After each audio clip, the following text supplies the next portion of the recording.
नमस्कार दोस्तों, स्वागत है आपका आपके अपने यूट्यूब चैनल अमन प्रयास जीके जीएस इंग्लिश चैनल पे। तो जैसा कि फ्रेंड्स, आज आपका 17 सितंबर और 17 सितंबर को आपका एसएससी सीजीएल का एग्ज़ाम था, जो कि आपका सेकंड शिफ्ट का भी एग्ज़ाम समाप्त हो गया है। इन सेकंड शिफ्टों में आपके जीके जीएस के क्वेश्चन से जो भी प्रश्न आपके पूछे गए थे, उन सभी प्रश्नों को देखने वाले हैं, वो भी आपके इंग्लिश लैंग्वेज में। ठीक है, तो चलिए वीडियो को स्टार्ट कर लेते हैं फ्रेंड्स, बिना किसी देरी के। अगर इससे पहले चैनल पे आप नए हैं तो चैनल को सब्सक्राइब कर लीजिएगा। अगर आप लोग सब्सक्राइब कर चुके हैं तो नोटिफिकेशन बेल कॉल पर क्लिक कर दीजिएगा, और वीडियो को पसंद आए तो वीडियो को लाइक भी कीजिएगा। ठीक है, तो चलिए हम लोग शुरू करते हैं आज के पहले प्रश्न से। तो आज का जो हमारा पहला जो प्रश्न फ्रेंड्स हुआ है कि the advocate general of a state is appointed under which article of Indian constitution. ठीक है, ये आपसे पूछा गया, तो इसका राइट आंसर दोस्तों आपका आर्टिकल 165 हो जाएगा। ठीक है, the advocate general is a constitutional post in India created by the constitution of India under article 165. The advocate general is appointed by the governor of the state and hold office during the pleasure of governor. The advocate general is the highest law officer of the state and is responsible for providing legal advice to the state government. The advocate general can appear in any court within the state and can also participate in the proceeding of the state legislature. ठीक है, तो ये आपसे इसका right answer पूछा गया। इसके अलावा both advocate general and attorney general R important legal post, but there is a difference in their scope and responsibilities. First one हम लोग एडवोकेट जनरल को देखते हैं, the highest law officer of state. वहीं पर बात करते हैं अटॉर्नी जनरल का, तो the highest legal officer of India. इसके अलावा अपॉइंटमेंट की बात करते हैं तो अपॉइंटमेंट बाय गवर्नर, और अटॉर्नी जनरल का अपॉइंटमेंट की बात करते हैं तो अपॉइंटेड बाय प्रेसिडेंट। ठीक है, इसके अलावा फंक्शन की बात करते हैं तो advice the state government on legal matters and represent the state in the high court and the advise the central government on legal matters, represent the central in the supreme court, attorney general. ठीक है, इसके अलावा constitution provision की बात करते हैं तो article under 76 of the Indian constitution में अटॉर्नी जनरल का प्रोविजन किया गया है। वहीं पर आपका बात करते हैं किसका, तो एडवोकेट जनरल का, तो इसका जो प्रोविजन है आर्टिकल 165 के अंतर्गत किया गया है। ठीक है, नेक्स्ट आपका कि which of the following is the best formulation of the concept of domestic product NDP. तो एनडीपी निकालने के लिए जीडीपी में, यानी कि ग्रोस डोमेस्टिक प्रोडक्ट में डिप्रेसिएशन को हम लोग जब सब्सट्रैक्ट करते हैं तो आपका एनडीपी निकल कर आता है। तो net domestic product NDP is the annual measure of the Nations economic output adjust for the effect of depreciation.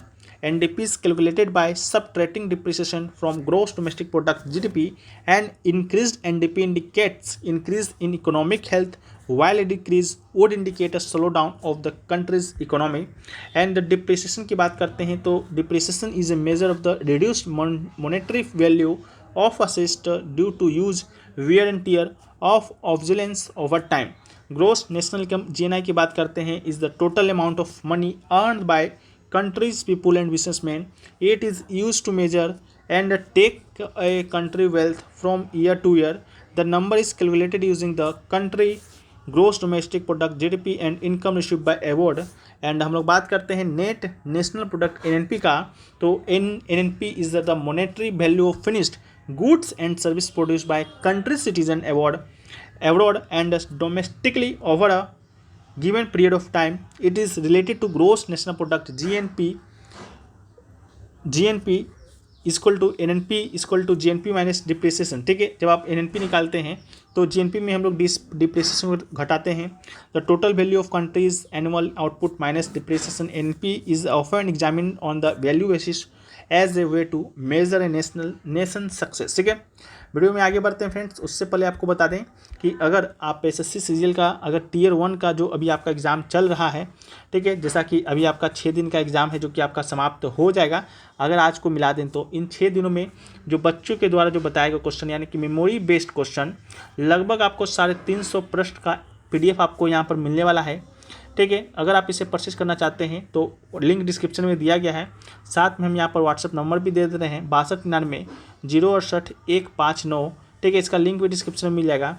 एक और व्हाट्सअप नंबर है 9973741666। इन दो व्हाट्सअप नंबर पे अगर आप संपर्क करते हैं तो ये PDF आपको मिल जाएगा।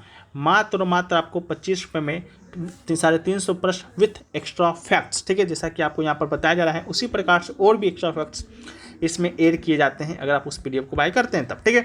नेक्स्ट क्वेश्चन है कि what was the मॉस्कॉट of Khelo India youth games 2022।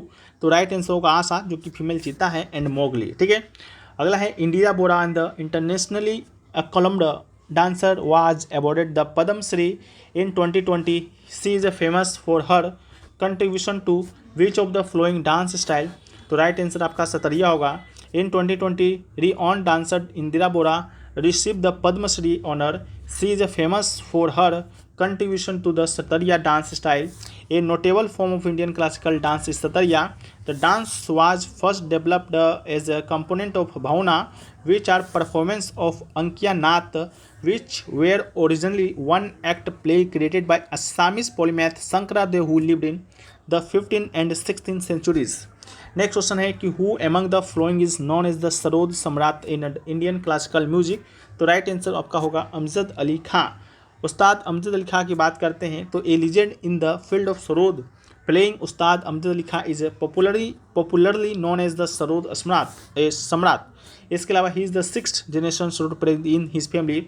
He learned it from his father Hafiz Ali Khan who was the court musician in Gwalior until independence in 1947. He was awarded Padma Vibhushan, India's second highest civilian honor, in 2001. The name of Sarod comes from the Persian word Sarod, meaning melody, pointing to its more melodious tone.